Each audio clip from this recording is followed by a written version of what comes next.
बड़ा ही अहम मामला आपके सामने लेके आए हैं। आपको बताएं कि खैबर पख्तूनख्वा में जंगलात की गैर कानूनी तौर पर कटाई की जा रही थी और इसमें जंगलात के अपने ही अफसरान मुलव्विस होने का इंकशाफ हुआ है।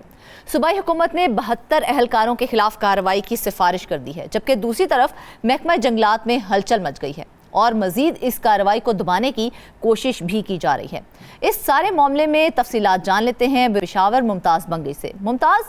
ये बताइए, क्या सिर्फ 6 फॉरेस्ट गार्ड्स और 1 रेंज ऑफिसर को कुर्बानी का बकरा बनाकर असल माफिया को बचाने की कोशिश हो रही है? तो ऐसा क्यों किया जा रहा है? जी फरजाना, आपको याद होगा इस स्कैंडल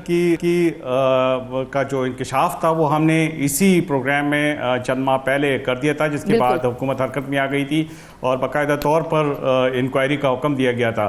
तो उस इंक्वायरी की रोशनी में उस वक्त जो सेक्रेटरी थे उसको तब्दील किया गया, बाद में एक और सेक्रेटरी आ गए।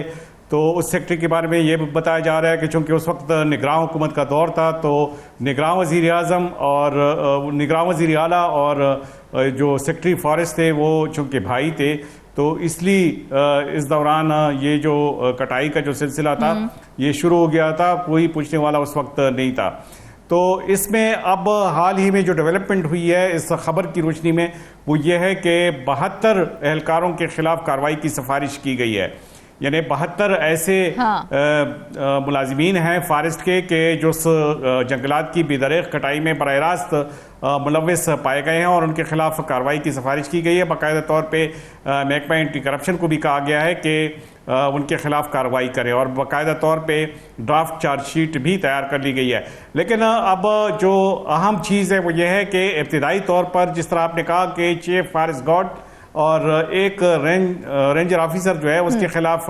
कार्रवाई हुई है और उनको मुलाजमत से बर्खास्त किया गया है। इसका मतलब यह है कि फॉरेस्ट गार्ड जो होते हैं वो क्लास 4 मुलाजिम होते हैं। अगर जंगलात की कटाई होती है तो बेशक उनका कुछ ना कुछ वो होगा ज़रूर कि वो उस पर नज़र ना रखे, लेकिन जब तक ये इस तरह से नहीं हुआ है कि चोरी छुप के जंगलात की कटाई हुई है, बल्कि ये कटाई जो है बाकायदा तौर पे एक पॉलिसी के तहत हुई है, जिसको इन लोगों ने साइंटिफिक मैनेजमेंट पॉलिसी और वुडलैंड की पॉलिसी का नाम दिया था और उसके तहत ये जंगलात जो हैं वो काटे गए थे। अब इस पॉलिसी के तहत जब जंगलात काटे गए तो फिर फॉरेस्ट गार्ड के खिलाफ कार्रवाई करना ये कम से कम मुझे तो बड़ा अजीब सा लगा है। और फिर सिर्फ एक रेंजर ऑफिसर के खिलाफ कार्रवाई करना ये तो अजीब बात इसलिए है कि इसमें बहुत बड़े लेवल पे बताया ना कि 72 एहलकारों के खिलाफ कार्रवाई की सिफारिश की गई है, तो क्या इनमें वो बासर लोग भी शामिल हैं जिन्होंने पॉलिसियां बनाई या फिर सिर्फ मातहतों को ही निशाना बनाया गया है इन 72 अफराद के जरिए? जी बिल्कुल, अगर 72 अफराद के खिलाफ जो मुलाजिमीन है अगर उनके खिलाफ कार्रवाई होती है तो बेशक ये बहुत बड़ी कार्रवाई होगी और फिर लोग भी ये तस्लीम करेंगे कि जितना जंगलात को नुकसान पहुंचाया गया, अगर उसकी तलाफी नहीं हुई तो कम से कम चंद लोगों को तो सजा जरूर मिली। उसमें जो आला रैंक के फॉरेस्ट के अफसरान हैं वो भी शामिल थे, बहुत बड़े लेवल पे अफसरान उसमें शामिल थे और ये पॉलिसी जो थी एक अभी रिटायर्ड है कंजर्वेटर हैं उनके दौर में मुतारिफ की गई थी और उस वक्त ये फैसला किया था कि चूँकि ये एक मैनेजमेंट पॉलिसी है जंगलात के, उसमें बैलेंस लाना है, तो उस पर बेदरग कटाई की गई और मुख्तलिफ डिवीजनों में, किसी एक इलाके में नहीं मुख्तलिफ इलाकों में कटाई की गई, जिसकी फुटेज भी हमने हासिल की थी और हमने उस शो के दौरान वो फुटेज जो थी वो चलाई थी। तो पॉलिसी का गलत इस्तेमाल करते हुए ये कार्रवाई की गई, जिसके बाद जब महकमाना कार्रवाई हुई तो उसमें ये सामने आया कि ये तो जो कार्रवाई हुई है और जिस तरीके से ये कटाई की गई है ये तो बहुत ज़्यादा है। फरजाना, मैं आपको ये बताऊं कि इस वक्त भी जो चतराल में एक इलाका है उससे अरंडो कहते हैं, वहाँ पे 14 लाख क्यूसिक फीट लकड़ी जो है वहाँ पे पड़ी हुई है। अच्छा। बटग्राम हजारा का एक इलाका है, वहाँ पे 6.5 लाख क्यूबिक फीट लकड़ी जो है वहाँ अभी भी वो पाइल अप की गई है, वहाँ पे पड़ी है। 60,000 में 60,000 एकड़ गुजारा फॉरेस्ट है, ये एक इलाका है, उसको अब डिक्लासिफाई करने के लिए माफिया मुतहर्रिक है। यानी डी क्लासीफाई करने का मतलब यह है कि वो जब डी क्लासीफाई हो जाए तो वहाँ पे कमर्शियल सरगर्मियाँ शुरू हो जाएंगी, कुछ जगहों पे सड़कें बन जाएंगी, कहीं पे फार्म हाउस बन जाएंगे, कहीं पे होटल बन जाएंगे और कहीं पे रिजॉर्ट। ये जो चीज़ें मैंने गिनवाई है ये हवाई चीज़ें नहीं, ये ख्याली चीज़ें नहीं है, बाकायदा तौर पर इसके लिए इस पर काम भी शुरू किया गया था और लोगों को कहा गया था कि आप होटल की बनाने की तजवीज़ लेके आए, इसमें हम काम शुरू करेंगे, आप रिजॉर्ट बनाने की वो आए, आप फार्म हाउस बनाएं, आप इस इलाके को सड़क बनाने के नाम पर ये वो कर लें। इस पॉलिसी को भी जरा सा डिफाइन कर दें जिसके तहत ये जंगलात काटे गए हैं। ये साइंटिफिक मैनेजमेंट पॉलिसी फॉरेस्ट में एक टर्म यूज करते हैं, और ये बहुत पहले की कोई पॉलिसी नहीं है, ये हाल ही में ये मुतारिफ की गई थी। और उसका मतलब ये था कि जिन इलाकों में जंगलात ज़्यादा हैं और वहाँ पे वो जो जंगलात हैं वो पुराने हो रहे हैं, वो जो दरख्त हैं वो पुराने हो रहे हैं, उनको काट के उनको फिर बेच देते हैं और फिर वो जो मुनाफा है ज़ाहिर है वो हुकूमत को हासिल होता है। लेकिन उन्होंने ऐसा नहीं किया। अच्छा। अब उसमें एक खास इलाके को निशाना बनाया गया और वहां पे बेदरे लकड़ी काटी गई और उसको वहां पे ढेर कर दिया गया। उसको औने पौने दामों उनको बेचना था। उसमें ऐसे भी हो गए कि बहुत सारे लोग उसमें मुतारिक हो गए, जो माफिया था, और वो लकड़ी जो है वो ऐसी कटाई की गई कि उसका पता ही नहीं चला कि कहाँ की लकड़ी कहाँ जा रही है। कुछ तो उस इलाकों में जब ये खबर आई तो वहां पे वो पड़ी रह गई है, कुछ वहां पे ढेर की गई और ये कहा गया कि इसको नीलाम किया जाएगा। तो इस पॉलिसी के तहत इतना बड़ा नुकसान हुआ ये खैबर पख्तूनख्वा में फॉरेस्ट को कि उसकी लकड़ी, मतलब इतनी लकड़ी है कि चंद महीने बाद भी वो उधर पड़ी है और वो ख़राब हो रही है पड़े पड़े। तो जब लाखों की सिर्फ फीट लकड़ी वहाँ पे पड़ी है तो इसका मतलब ये है कि ये इस पॉलिसी के तहत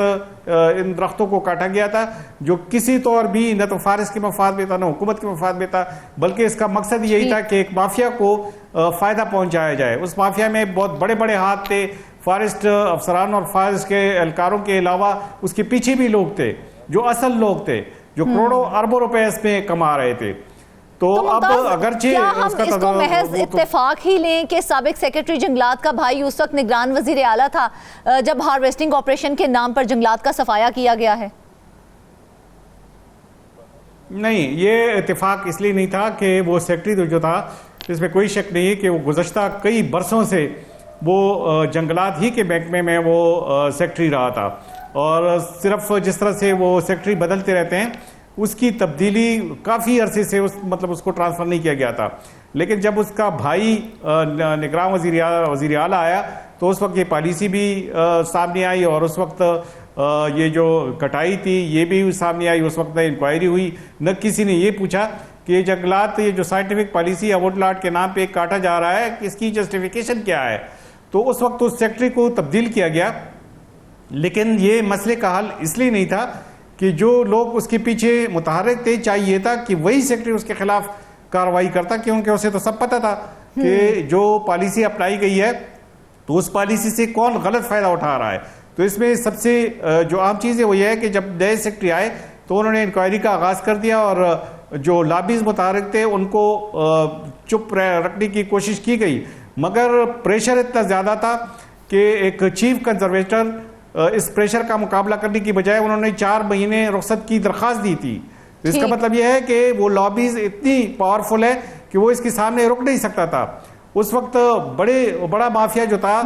वो इसके पीछे था और करप्शन में मुलविस अफराद के खिलाफ कार्रवाई, बिल्कुल मुमताज, जिस तरह से आप बता रहे हैं कि इंक्वायरी में जो चीफ कंजर्वेटर था वो दबाव की बजाय वो रुखसत पर चले जाते हैं, तो क्या इस बात का ये सबूत नहीं है कि मामला बहुत गहरा है और बहुत ही बासर माफिया से जुड़ा हुआ है? जी, इसमें कोई शक नहीं है कि इसकी पीछे जो लोग हैं वो ज़ाहिर है बड़े पावरफुल लोग हैं, इसलिए जो अफसरान हैं वो भी बच जाते हैं और जो एहलकार है वो भी बच जाते हैं, और जो माफिया है उसको तो कोई कुछ कहता ही नहीं है। अगरचे हमने पिछले प्रोग्राम में वो लोगों की भी निशानदेही की थी और ये भी बताया था कि इसके पीछे जो है वो सियासी लोग भी हैं, जो वहाँ के लोकल लोग हैं और या जो बाहर से आते हैं वो भी इसमें वो है। बाकायदा तौर पे अदालतों में भी ये चीज़ डिस्कस की गई। लेकिन इसके बावजूद जब अभी तक महीने गुजरने के बावजूद अगरचे उनकी निशानदेही की गई है, लेकिन जब तक इनको सज़ा नहीं मिलेगी, जब तक इनकी चार्जशीट नहीं होगी, सिर्फ 6 फॉरेस्ट गार्ड और 1 रेंजर ऑफिसर को बर्खास्त करने से कोई फ़ायदा नहीं है। क्योंकि अगर करप्शन कोई एक बंदा करता है, अगर बड़े ग्रेड का अफसर करता है तो वो उस पर एक क्लास 4 के चीफ मुलाजिमीन को निशाना बनाना, मेरा ख्याल है ये कुर्बानी का बकरा बनाने के अलावा और कुछ नहीं है। अब मसला यह है कि जो गुजारा फॉरेस्ट अलाउंस है उसको निजी हाथों में देने की कोशिश की जा रही है और वो माफिया अब भी मुतहर्रिक है। अब भी लोग कहते हैं कि वो माफिया इतना पावरफुल है कि वहाँ पे होटल बन जाएंगे, वहाँ पे रेस्टोरेंट बन जाएंगे, वहाँ पे सड़कें बन जाएंगी, वहाँ पे फार्म बन जाएंगे, फार्म हाउस बन जाएंगे और वहाँ पे रिजॉर्ट बन जाएंगे।